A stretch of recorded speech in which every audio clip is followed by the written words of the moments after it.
What's up, everybody? Welcome back to What They Teach You in High School. Hey, today we're talking about the Russian Revolution. And if you need to remember one thing about the Russian Revolution, it's that party that they were all hyping up was totally Bolshevik. Welcome back to What They Teach You in High School.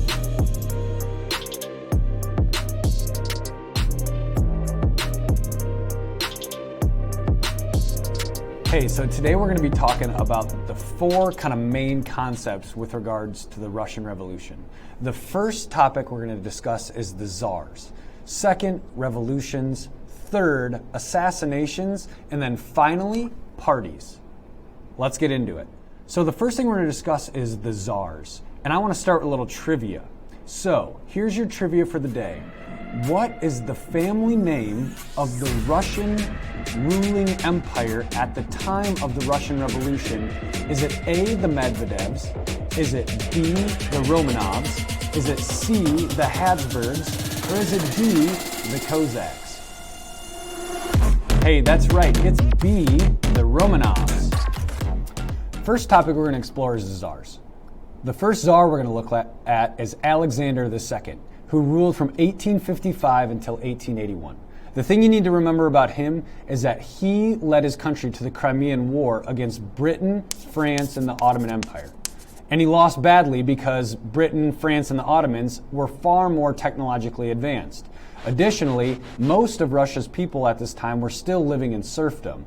That means that they were basically slaves working the land with zero education and zero ability to make an income to create a self-sustaining life. So as a result of losing so badly in the Crimean War, Alexander II actually frees the serfs from their serfdom and offers them the land that they'd been working for the past couple of hundred years as a way to incentivize them to become self-sustaining.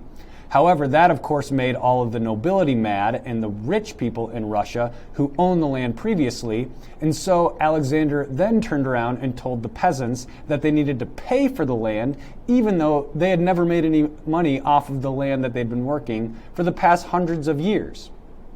So as a result, everyone was mad at Alexander II. The next Tsar we're going to look at is Alexander III, who reigns from 1881 until 1894.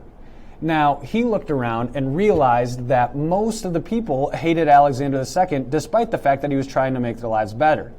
And so he decided to crack down. What we're going to look at is Nicholas II, who reigns from 1894 until 1917.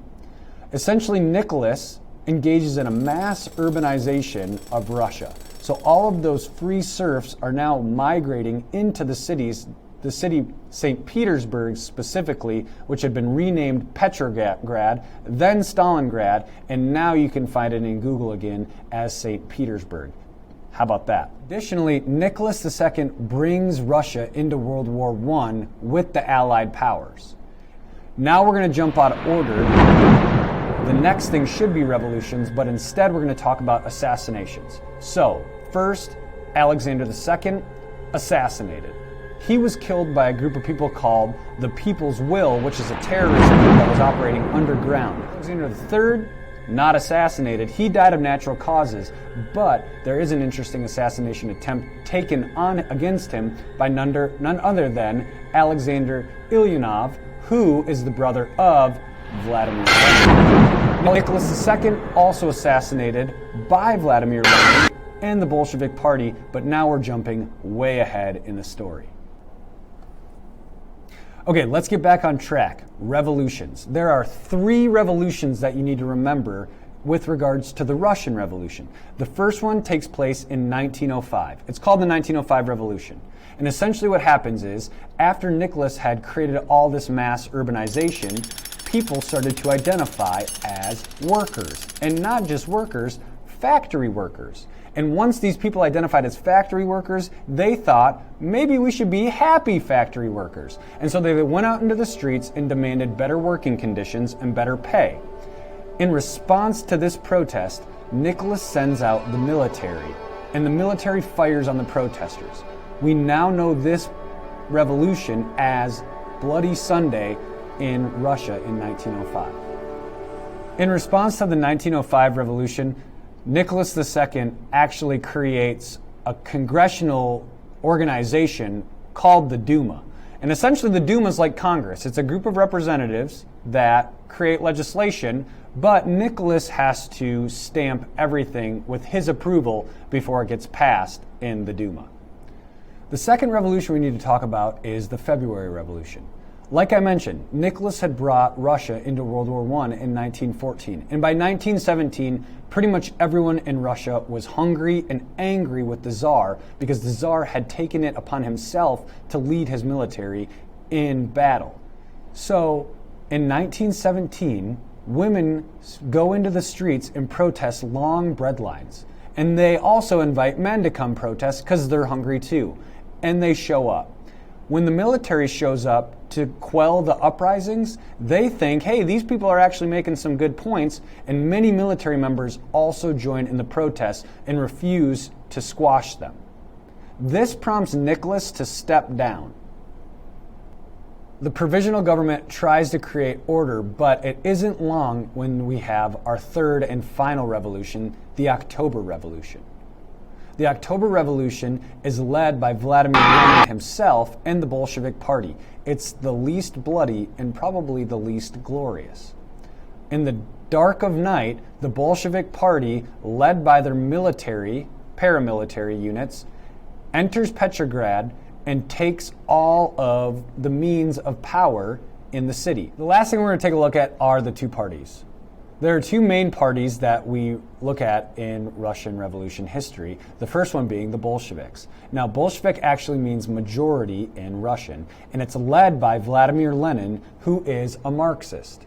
Now, if I can explain to you in one sentence what Marx believes, it's given all the protests for better working conditions by laborers, someday they would protest themselves into a classless society without rich or poor.